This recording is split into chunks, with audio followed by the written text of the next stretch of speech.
parte, né? No centro de eventos, lá em São José, isso aqui. Vai ser o terceiro.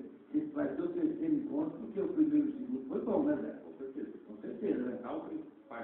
Vai ter lá, vai ter um almoço, um grande almoço. Aqui é 22/2. Vai ter um grande almoço lá, porco, galinha caipira, polenta, arroz, feijão, tropeiro, o pirogue, né, o famoso pirogue, com salada. Então vai ser lá. E a abertura lá vai ser no dia 22, às 9 horas, né, a atração turística, e vai ter prêmio lá, em primeiro lugar, segundo lugar, terceiro lugar.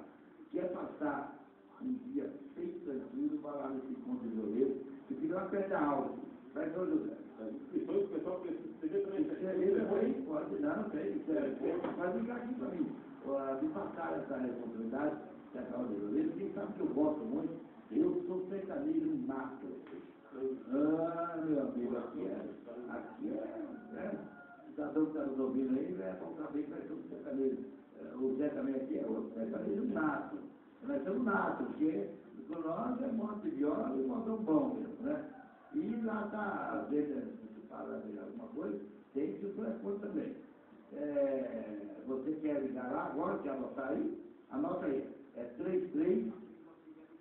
3384-2197. E tem o celular também, né? O celular naquele que paga mais caro, né?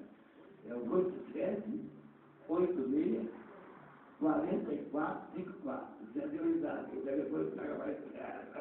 Ela que tudo está acostumado com a química, hoje, né? Que liga, agora passou para outros operadores, o negócio aperta mesmo, né? Aperta e fala. Então eu quero dizer só uma coisa, se vai fazer o terceiro encontro, porque o primeiro e o segundo foi muito bom. E nós vamos estar lá, eu e o Júlio, nesse dia, porque ganhamos o almoço lá, e você está convidado também, viu? Já está convidado, aqui vai ser. Então nós vamos ver que os violeiros na região, se quiser se inscrever nesse terceiro encontro de violeiro lá na aula, nessa chácara, cara, já que não é legal do outro. Você vai lá, passa tudo muito feliz, você festa, tem. Mas eu domingo, dia 22, né? Cai no domingo, não é o que eu não quero ser, né? É o domingo, eu não. Entendeu? Beleza. Country Park. Lá em São José dos Pinhais, no campo do Lago da Roseira, é lá perto da aula. Chegou lá na aula de lá, já tem placa indicando lá. Entendeu? Enquanto o violeiro lá, você pode ir lá, que a chácara é bem bonita, meu, está aqui lá. Vamos também.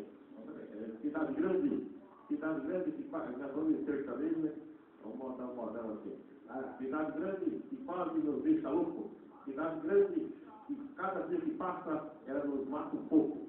Mas ela nunca vai te matar esse meu jeitão de caboclo.